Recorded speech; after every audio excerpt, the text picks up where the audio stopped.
Just hours ago, the Senate voted to move forward with a resolution to block President Trump from using the military force in Venezuela without congressional approval. The U.S. Senate has passed a resolution which effectively stops Donald Trump taking further military action against Venezuela without seeking permission from Congress first. Trump is absolutely losing it right now as the United States Senate just delivered the most devastating blow to his presidency. 52-47, that's the vote. Senate just voted to strip Trump of his war powers, voted to stop him from launching military operations in Venezuela without congressional authorization. And 5 Republicans joined every Democrat to make it happen. Susan Collins, Lisa Murkowski, Rand Paul, Josh Hawley, Todd Young. 5 Republicans looked at Trump's illegal Venezuela invasion and said no, said absolutely not, said we're taking this power back. And Trump is furious, absolutely furious, posted on Truth Social attacking these senators, called them traitors, said they should never be elected to office again, said they're destroying American national security. But here's the thing, this isn't about national security. This is about Trump losing control of his own party. This is about Republicans finally standing up and saying you've gone too far. You don't get to launch wars whenever you want. You don't get to invade countries without congressional approval. You don't get to be a dictator. And that's what this vote represents, the beginning of the end of Trump's unchecked power. But real quick, before we get into this, let's be honest, you can't really trust mainstream media anymore. That's why we built John Brown Show, to bring you real stories, real context, and no corporate spin. If you want to stay ahead of the headlines, please subscribe, because you might think you are but aren't. Your subscription actually matters here. All right, let's get into what actually happened. The War Powers Resolution. It's a law from 1973 designed to limit presidential authority to wage war without congressional approval, passed after Vietnam, after decades of presidents sending troops into combat without Congress declaring war. And Senate just invoked it against Trump. Voted 52-47 to advance a resolution forcing Trump to withdraw U.S. forces from Venezuela, to end the military operation he launched without asking Congress, without getting authorization, without following the Constitution. Trump just decided one day he's invading Venezuela, ordered special forces to capture Maduro, launched airstrikes, killed over 100 people, and never once asked Congress for permission. That's illegal. That's unconstitutional.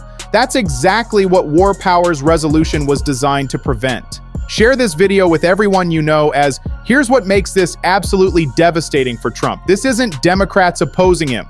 This is his own party. 5 Republican senators looked at what Trump did in Venezuela and said this is wrong. This violates the Constitution. This goes too far, and they voted with Democrats to stop him. That's unprecedented. That's Republicans breaking with Trump on national security, on military action, on foreign policy. These are issues where Republicans usually rally around the president, usually support military operations, usually defer to executive authority, but not this time. This time they said no, and that tells you everything about how far Trump has fallen, how much control he's lost, how weak he's become politically. Now let me walk you through why Trump invaded Venezuela in the first place, because it wasn't about democracy, wasn't about drugs, wasn't about helping the Venezuelan people. It was about oil. It was about money. It was about Trump's billionaire friends getting access to Venezuelan oil reserves. Trump said it explicitly, said US will run Venezuela and its oil reserves. Not will help Venezuela establish democracy. Not will support free elections. Will run the country. Will control the oil. That's what this is about. And Senate Republicans finally figured it out. Finally realized Trump's using military force to enrich his friends, to help oil companies, to benefit Wall Street investors who bought distressed Venezuelan bonds, not to protect American national security, not to stop drugs from entering the country, because drugs from Venezuela don't come to the US. They go to Europe. This has nothing to do with protecting Americans. Think about what that means. Senator Chris Murphy laid it out perfectly. Said if this isn't about drugs and isn't about democracy, then who's benefiting? And the answer is oil industry and Wall Street. That's who benefits when Trump invades Venezuela. That's who makes money when Venezuelan government changes. That's who profits when Venezuelan oil starts flowing again. not the American people, not Venezuelans who are still living under authoritarian rule because Trump just replaced Maduro with Maduro's vice president, replaced one dictator with another. Nothing changed for Venezuelan people, but oil companies and Wall Street are making billions. That's what this is really about. Make sure you're subscribed to John Brown's show because Trump's response to the Senate vote shows you how desperate he's become. Posted on Truth Social that War Powers Act is unconstitutional, that it violates Article 2, that every president has said it's invalid. But here's the thing, Congress has the power to declare war. That's in the Constitution. Article 1, Congress decides when America goes to war, not the president. President can defend against attacks, can respond to emergencies, but can't just invade countries because he wants their oil. That requires congressional authorization, and Trump didn't get it, didn't even ask for it, just launched the invasion and expected everyone to fall in line. But Senate said no, said you can't do that, said we're taking this power back. Now here's where it gets really interesting. While Senate is voting to stop Trump's Venezuela war, Trump regime is planning another invasion, Greenland. Yeah, Greenland. Trump wants to take over Greenland, and his plan is insane. Trump administration is discussing paying Greenlanders $10,000 to $100,000 each to support secession from Denmark, bribing them to betray their own country, to become part of the United States. This is economic coercion. This is trying to buy a country. This is unprecedented in modern history. And if the bribes don't work, if Greenlanders say no to the money, then Trump's considering military options, considering invading Greenland, a NATO ally, a territory belonging to Denmark, one of America's closest allies. And Europe is taking this seriously. France is making war plans with Germany and Denmark, preparing for possible conflict with the United States if Trump invades Greenland. Let that sink in. America's closest allies are preparing for war against America because Trump is threatening to invade their territory. That's how far things have deteriorated. That's how isolated America has become under Trump. That's how dangerous his foreign policy has gotten. Share this with everyone and let's talk about why Trump wants Greenland. Same reason he wants Venezuela: resources. Greenland has rare earth minerals, has strategic military location, has value, and Trump wants to control it, wants to add it to his empire, and he's willing to pay billions in bribes, willing to launch military invasion, willing to go to war with NATO allies, all to expand American territory, all to acquire resources. This is 19th century imperialism. This is colonialism. This is exactly the kind of aggressive expansionism that America is supposed to oppose. But here's the thing. Trump's also trying to justify all this military expansion by massively increasing the defense budget, announced he wants $1.5 trillion for military, up from $900 billion, almost doubling the military budget. And where's that money going? To Elon Musk's companies? To Don Jr.'s new drone company? To defense contractors? To Trump's friends and family? This is corruption on a massive scale. This is using military budget to enrich billionaires. This is exactly what Eisenhower warned about when he talked about military-industrial complex. And Trump's doing all this while cutting healthcare, while taking away benefits from tens of millions of Americans, while refusing to help people who actually need it. He's got billions for military expansion, billions to bribe Greenlanders, billions for oil companies in Venezuela, but nothing for Americans who need healthcare. Nothing for Americans struggling with high prices. Nothing for the people who actually elected him. That's the betrayal. That's what's making even MAGA Republicans turn against him. Now let me walk you through the political implications of this Senate vote because they're enormous. First, this shows Trump has lost control of his own party. 5 Republican senators defied him, voted against him on national security issue. That doesn't happen unless they've calculated that Trump is weak. That being associated with him is toxic, that defending his actions costs them politically. These senators looked at Trump's Venezuela invasion and said, this hurts us, this makes us look bad, this is indefensible. So they voted with Democrats, and that's a huge shift. That's Republicans putting their own political survival ahead of loyalty to Trump. Second, this energizes Democrats heading into 2026 midterms. Democrats can now campaign on even Republicans think Trump has gone too far. Even his own party is stripping him of war powers. Even MAGA senators like Josh Hawley are voting against him. That's a powerful message. That resonates with independents, with moderate Republicans, with voters who care about constitutional governance. Democrats can say, we're not the only ones opposing Trump's authoritarianism. His own party agrees with us.